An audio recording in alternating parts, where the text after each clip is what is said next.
Hello guys, मैं नीदा स्वागत करती हूँ आपका मेरे यूट्यूब चैनल नीदा सैयद एम्स पे। तो आज है डे 2 ऑफ रिसर्च सीरीज जिसमें हम बात करेंगे वेरियस टर्मिनोलॉजीज ऑफ रिसर्च। जी हाँ, आपको रिसर्च शुरू करने से पहले कुछ टर्मिनोलॉजीज है जिसके बारे में नॉलेज होना चाहिए ताकि आगे वाली यूनिट्स में आपको समझने में आसानी हो। जो पिछला वीडियो था वो आपको अच्छा लगा हो, आपको जो आपके कॉन्सेप्ट थे वो क्लियर हुए हो कि रिसर्च को पढ़ना कैसे, किस तरह से उसको स्टार्ट करना है। तो आज की वीडियो में हम टर्मिनोलॉजीज पढ़ेंगे, तो आइए जान।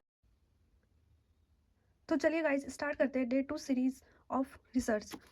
तो आज की इस वीडियो में जैसा कि मैंने बताया हम देखेंगे कुछ टर्मिनोलॉजीज जो बेसिकली ये होने वाली है। Data, abstract, variables, operational definitions, assumptions, hypothesis, review of literature, delimitations, limitations, manipulation. Population में भी हम कई तरह की टर्मिनोलॉजी देखेंगे, reliability and validity and pilot study.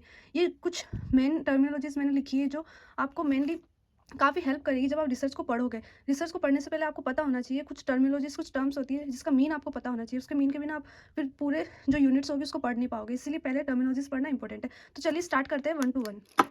First जो टर्मिनोलॉजी हमारे पास है वो है डेटा। अब हम डेटा की बात करें तो बेसिकली मैं आपको समझाती हूँ अपनी लैंग्वेज में कि कोई भी स्टडी करते वक्त, रिसर्च करते वक्त जो भी हमारा सैंपल होता है या पॉपुलेशन होती है उससे जो हम डेटा कलेक्ट करते हैं, फॉर एग्जांपल उसका इन्फॉर्मेशन लेते हैं, हम उसके फैक्ट्स, आइडियाज़, थॉट्स, इमोशंस या कुछ भी हम सैंपल से कलेक्ट कर रहे हैं ताकि हम जो वेरिएबल्स हैं हमारे उनके बीच में हम रिलेशनशिप का पता लगा सके। तो वही डेटा है। रिसर्च करते वक्त जो हम सैंपल से जो भी इंफॉर्मेशन या कुछ भी कलेक्ट कर रहे हैं वही बेसिकली डेटा कहलाता है। सेकेंड जो टर्म होती है वो होता है एब्स्ट्रैक्ट। अब हम एब्स्ट्रैक्ट की बात करें, फॉर एग्जांपल एक कोई भी होता है समरी, हम समरी लेके चलते हैं, हमने कोई भी चैप्टर पढ़ा उसके लास्ट में एक समरी होती है जो उसको पूरे कंसाइज वे में बताती है, जो बेसिकली लास्ट में लिखी जाती है। बट जो एब्स्ट्रैक्ट होता है वो सबसे पहले लिखा जाता है। जैसे कि कोई भी आप जैसे रिव्यू ऑफ लिटरेचर मैंने लास्ट वीडियो में आपको बताया था, तो आप कोई भी लिटरेचर का रिव्यू करोगे तो आप जनरल्स बेसिकली देखोगे तो उसमें जो सबसे पहले एब्स्ट्रैक्ट लिखा होता है, जो पूरी जो रिसर्च स्टडी होता है उसको कंसाइज ब्रीफ वे में जो उसके एसेंशियल पार्ट्स होते हैं उसको हमें बताता है कि ये बेसिकली कहना क्या चाहेगी, रिसर्च में है क्या, इसके जो एसेंशियल पार्ट जो इंपॉर्टेंट इन्फॉर्मेशन है वो उसको शेयर करता है। तो इसकी डेफिनेशन देखें तो clear concise summary that communicates the essential information about the study. ठीक है, जो भी उसकी एसेंशियल इन्फॉर्मेशन होगा वो क्लियर एंड कंसाइज वे में हमें बताएगा। जो रिसर्च जर्नल होता है it is usually located at the beginning of an article. ठीक है, जो भी आर्टिकल होगा उसके बिगिनिंग में लिखी होती है। अब जो नेक्स्ट टर्मिनोलॉजी है वो है वेरिएबल्स। हम वेरिएबल्स की बात करें तो किसी भी पर्टिकुलर किसी पीपल की क्वालिटीज़, उसकी कैरेक्टरिस्टिक्स, किसी की क्वांटिटीज़ या फिर कोई सिचुएशन भी हो सकती है, कोई थिंग भी हो सकती है। इनमें से जो भी मैंने बताया क्वालिटीज़, क्वांटिटीज़, किसी की कैरेक्टरिस्टिक्स, कोई थिंग्स, कोई सिचुएशन, वो चीज़ जो चेंज होती रहती है, कांस्टेंट नहीं रहती। फॉर एग्जांपल एज, एज ऐसी चीज़ है जो कांस्टेंट नहीं रहती, चेंज होती रहेगी। वेट हो गया, एज हो गई, ये जो चीज़ें ये वेरिएबल्स होते हैं। आपको इसमें तीन चीज़ें याद रखनी है वेरिएबल्स का। First, that it keep on changing, ये चेंज होती रहती है। सेकंड, ये कांस्टेंट नहीं रहती। थर्ड, मैनिपुलेट कर सकते हैं हम इसको। जी हाँ, जो रिसर्चर होता है, जो वेरिएबल्स होते हैं उसको वो मैनिपुलेट करता है, ताकि जो आगे हम टाइप्स पढ़ेंगे वेरिएबल्स के उसमें मैं आपको समझाऊंगी कि इसको हम मैनिपुलेट कर सकते हैं, मतलब कोई इंटरवेंशन लगा के हम इसमें चेंजेस ला सकते हैं। ये होता है variable, something which keep on changing, something which is not constant. जैसे कि मैंने बताया चेंज होता रहेगा, कांस्टेंट नहीं रहेगा। एट्रीब्यूट्स और characteristics that can have more than one value such as height और वेट। ठीक है, अब इसकी कोई पर्टिकुलर एक वैल्यू नहीं होती, ये चेंज होती रहती है, तो सबके लिए अलग अलग होती है। हाइट सबकी अलग होगी, वेट अलग होगा, तो have more than one value. Variables are qualities और क्वांटिटीज, प्रॉपर्टीज और कैरेक्टरिस्टिक्स ऑफ पीपल, थिंग्स और सिचुएशन डेट चेंज और वेरी, और जिसको रिसर्चर मैनिपुलेट कर सकता है। फॉर एग्जाम्पल इसके काफी सारे टाइप्स होते हैं। जब हम वेरिएबल्स को अलग से पढ़ेंगे, क्योंकि एक अलग से क्वेश्चन आता है वेरिएबल्स पे, तो हम इसको अलग से पढ़ेंगे। यहाँ आपको मैं ब्रीफली बता देती हूँ कि इसके कुछ टाइप्स होते हैं। For example independent variables, dependent variables, socio demographic variables and research variables. तो मैं आपको बताती हूँ इंडिपेंडेंट एंड डिपेंडेंट वेरिएबल्स में क्या डिफरेंस होता है। जैसे कि हमने एग्जाम्पल लिया स्मोकिंग कोज लंग कैंसर। गाइस आपको ये एग्जांपल पूरे रिसर्च में देखने को मिलेगा, बहुत ही कॉमन एग्जांपल है जो हर कोई यूज़ करता है। स्मोकिंग कोज लंग कैंसर, आपने कम्युनिटी में भी बहुत सुना होगा इस एग्जांपल के बारे में। तो इधर भी हम यही एग्जांपल लेते हैं ताकि आपको इजीली समझ आए। स्मोकिंग एंड लंग कैंसर, इधर दो वेरिएबल्स है। ठीक है, अब हमने देखा एक होता है इंडिपेंडेंट वेरिएबल, एक होता है डिपेंडेंट वेरिएबल। तो इसमें डिफरेंस क्या होता है। इंडिपेंडेंट वेरिएबल को आप मैनिपुलेटिव वेरिएबल भी कह सकते हैं, जिसको रिसर्चर मैनिपुलेट करता है। मैनिपुलेट यानी वो उसमें कुछ इंटरवेंशंस लगाएगा, उसमें चेंजेस लाएगा, ताकि चेंजेस लाने की वजह से वो चेंज हमें देखने को मिलेगा डिपेंडेंट वेरिएबल में। जैसे कि स्मोकिंग कोज लंग कैंसर, तो इधर स्मोकिंग है इंडिपेंडेंट वेरिएबल और जो लंग कैंसर है वो है डिपेंडेंट वेरिएबल। क्यों? क्योंकि स्मोकिंग में जब हम कोई चेंजेस लाएंगे, इसको मैनिपुलेट करेंगे, तो हमें चेंजेस किस में देखने को मिलेंगे, लंग कैंसर में। इसलिए ये हो गया dependent variable. Basically independent variable या फिर जो मैनिपुलेटिव वेरिएबल होता है उसके अंदर चेंजेस लाए जाते हैं, जो रिसर्चर उसमें उसको मैनिपुलेट करता है ताकि वो चेंजेस देख सके डिपेंडेंट वेरिएबल में। तो यही होता है इंडिपेंडेंट एंड डिपेंडेंट वेरिएबल। एक और एग्जांपल ले, फॉर एग्जांपल कोई क्रॉनिक पेन है। ठीक है, क्रॉनिक पेन हो गया, तो हम उस पर मॉर्फिन का इफेक्ट देख रहे हैं। किसका इफेक्ट? हम मॉर्फिन का इफेक्ट देख रहे हैं कि इफेक्ट ऑफ मॉर्फिन कितना है क्रोनिक पेन पे। तो मॉर्फिन हो गया, अभी अगर मॉर्फिन क्या होगा, इंडिपेंडेंट वेरिएबल, और पेन क्या होगा, डिपेंडेंट वेरिएबल। क्यों, हम मॉर्फिन को मैनिपुलेट करेंगे, उसमें चेंजेस लाएंगे, उसकी डोज बढ़ा सकते हैं, कम कर सकते हैं, देन हम उसका इफेक्ट देखेंगे पेन पे कि पेन कम हुआ या, ठीक है। मॉर्फिन हो गया इंडिपेंडेंट वेरिएबल, जिसको रिसर्चर मैनिपुलेट करेगा, कुछ इंटरवेंशन लेगा ताकि हमें इफेक्ट देखने को मिले। डिपेंडेंट वेरिएबल पेन उससे कम होता है या फिर कोई इफेक्ट नहीं पड़ता, तो पेन पे हमें देखने को मिलेगा उसका इफेक्ट। एक और एग्जांपल लेते हैं, हम लेवल ऑफ नॉलेज देखते हैं टीचिंग का, ठीक है। Effect of teaching on level of knowledge. अब टीचिंग, इफेक्ट ऑफ टीचिंग हो गया इंडिपेंडेंट वेरिएबल, और जो लेवल ऑफ नॉलेज होगा वो होगा डिपेंडेंट वेरिएबल। हम कुछ टीचिंग में मॉडिफिकेशन लाएंगे, उसमें कुछ चेंजेस लाएंगे, फिर हम उसका इफेक्ट देखेंगे किस पे, कि बच्चों का जो नॉलेज है वो कितना बड़ा है या फिर कांस्टेंट रहा है। तो ये हो गया independent variable and dependent variable. Hope आपको समझ आया होगा। जो नेक्स्ट होता है सोशियो डेमोग्राफिक वेरिएबल्स, इसमें बेसिकली वही आता है, एज, सेक्स, जेंडर जो भी होता है वो सोशियो डेमोग्राफिक वेरिएबल्स कहलाते हैं। रिसर्च वेरिएबल बेसिकली आगे हम कुछ स्टडीज़ पढ़ेंगे, काफ़ी सारी होती है। एक जो पर्टिकुलर डिस्क्रिप्टिव स्टडी होती है जिसके अंदर रिसर्च वेरिएबल यूज़ किया जाता है। बेसिकली जो भी रिसर्च हम नेचुरल सेटिंग में करते हैं, एक एग्जाम्पल हम लेते हैं, जैसे कि हम देखते हैं प्रीविलेंस ऑफ एनीमिया, ठीक है। प्रीविलेंस ऑफ एनीमिया, प्रीविलेंस ऑफ एनीमिया हम देख रहे हैं किस पे, कि जो भी स्कूल गोइंग गर्ल्स है, एडोलसेंट गर्ल्स है, उसमें एनीमिया का कितना प्रीविलेंस है। तो ये चीज़ जो हम करेंगे नेचुरल सेटिंग में करेंगे, तो इधर जो ये होगा प्रीविलेंस ऑफ एनीमिया, ये कहलाएगा रिसर्च वेरिएबल। इधर कोई इंडिपेंडेंट वेरिएबल नहीं है, कोई डिपेंडेंट वेरिएबल नहीं है, किसी से कोई चेंज होने वाला नहीं है, कुछ भी हम किसी के अंदर कॉज एंड इफेक्ट रिलेशनशिप नहीं देख रहे। जैसे smoking cause lung cancer, smoking एक कॉज है जिससे हमें इफेक्ट देखने को मिल रहा है लंग कैंसर, तो कॉज एंड इफेक्ट रिलेशनशिप दिखेगी, उधर ही हमें इंडिपेंडेंट और डिपेंडेंट वेरिएबल दिखेगा। अब prevalence of anaemia among adolescent girls, इधर कोई कॉज एंड इफेक्ट रिलेशनशिप नहीं है, तो इधर ये मेनली जो नेचुरल सेटिंग में होती है रिसर्च, उधर रिसर्च वेरिएबल यूज किया जाता है। जैसे एग्जांपल इधर हो गया प्रीविलेंस ऑफ एनीमिया, ठीक है। ये हमारा हो गया पॉइंट।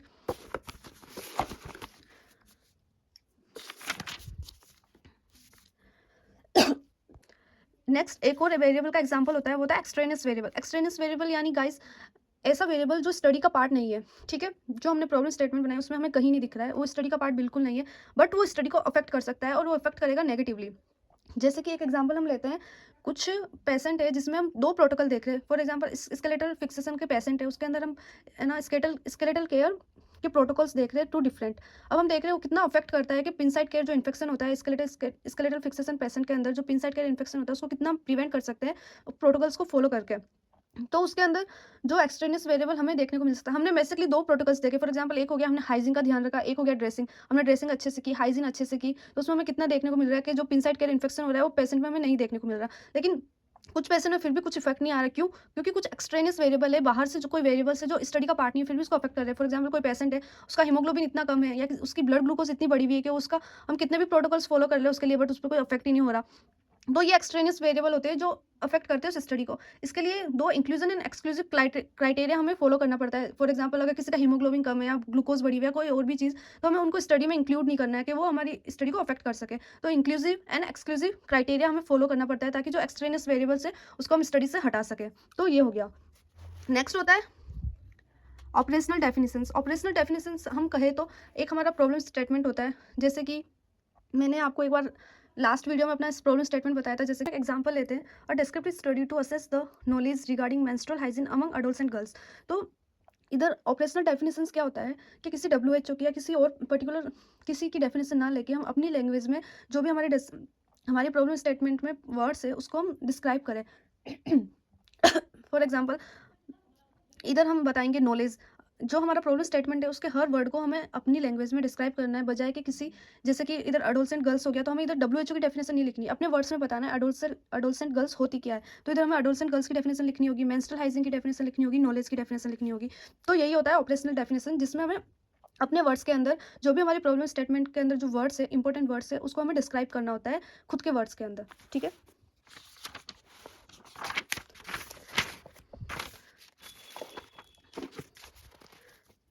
जो अगली टर्मिनोलॉजी है वो है अजम्पशंस। अब हम अजम्पशंस की बात करें, कोई भी हम जैसे कि बोलते हैं, हम अज्यूम कर रहे हैं कि ये सच होगा, हमारे पास कोई प्रूफ नहीं है, कोई एविडेंस नहीं है उस चीज़ को लेके, लेकिन हम उसको सच मान रहे हैं। किसी भी चीज़ को सच मानना without any proof, without any evidence, वही अजम्पशंस कहलाते हैं, ठीक है। जैसे कि इसका एग्जांपल है conducting a study and want to see the effect of parental alcoholism on children's mental status, ठीक है। अब हम क्या देखना चाह रहे हैं, जो पेरेंटल अल्कोहलिज्म होता है उसका क्या इफेक्ट पड़ता है चिल्ड्रंस की मेंटल स्टेटस पे। तो इधर हमने एज्यूम कर लिया, मान लिया कि जो फैमिली एनवायरनमेंट होता है उसका ग्रेट रोल होता है, वो ग्रेट इम्पैक्ट होता है उसका बच्चों की मेंटल स्टेटस पे। ये हमने अज़्यूम किया है, इसके पीछे हमारे पास कोई भी ऐसा नहीं है कि हमारे पास प्रूफ है या कोई एविडेंस है कि हाँ, ऐसा ही होता है। बस हम अज़्यूम करके चल रहे हैं, ये होता है अजम्पशन। बिना proof, without scientific knowledge, without scientific proof हम किसी चीज़ को सच मान लेना, वही अजम्पशंस कहलाता है, ठीक है?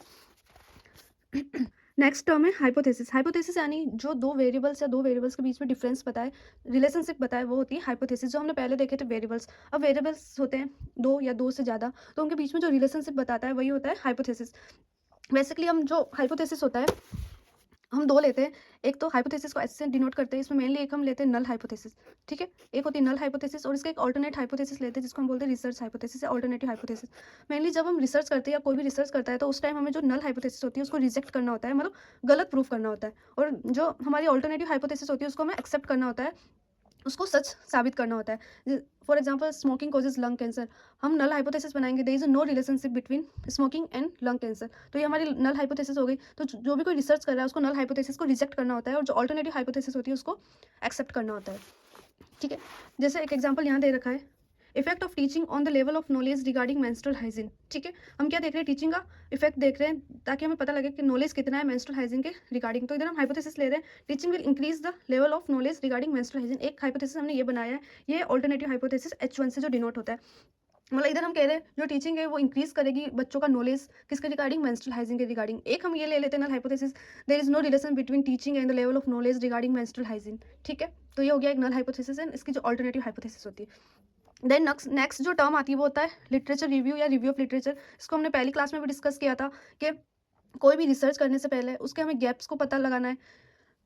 फॉर एग्जांपल हमने मेंस्ट्रुअल हाइजीन पे की थी, तो हमें पहले की रिसर्च उठानी है, वो हम ऑनलाइन ऑफलाइन जनरल से अपनी लाइब्रेरी से हमें कहीं भी अवेलेबल हो सकती है, तो हमें वहाँ से पुरानी रिसर्च उठानी है। हमें देखना है कि इस पे कितना काम हुआ है, इसमें क्या क्या भी वीकनेसेस है, क्या क्या गैप्स है, ताकि हम जो भी कर रहे हैं हम कुछ फ्रूटफुल और यूजफुल कर सकें, हमें डुप्लीकेसी नहीं चाहिए उस काम की। तो इसी चीज़ के लिए हम पुरानी रिसर्च को रिव्यू करते हैं, ठीक है? अ क्रिटिकल समरी और research on a topic of interest generally prepare to put a research problem in a context और to identify gaps and weaknesses का पता लगाने के लिए in prior studies so as to justify a new investigation, ताकि हमें कोई duplicacy ना हो, हम कुछ फ्रूटफुल एंड यूजफुल कर सके, ठीक है? जैसे कि हमने कुछ एक चीज़ देखी, हमें आज की हम बात करें तो जो पेशेंट होता है और जो नर्स होती है उनके बीच में कम्युनिकेशन गैप काफ़ी बढ़ने की वजह से काफ़ी सारी प्रॉब्लम्स होती है, ये हमें देखने को मिला, ठीक है?